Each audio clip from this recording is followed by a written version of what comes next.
আজকে আপনাদের সামনে আমি শুদ্ধ করে বলতে শুদ্ধ ছাড়া হইতো না। আজকে আপনাদের সামনে আমি একটা গান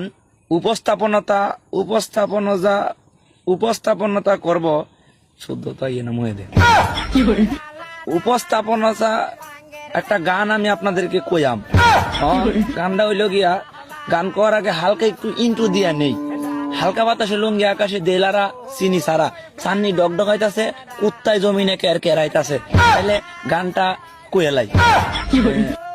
গুরু গর বানাইলা কি দিয়া, গুরু গর বানাইলা কি দিয়া, জজ্জা জজ্জা জ্বালানা কি, জজ্জা জজ্জা জ্বালানা কিছু নাই। জজ্জা গুরু গর বানাইলা কি দিয়া, জজ্জা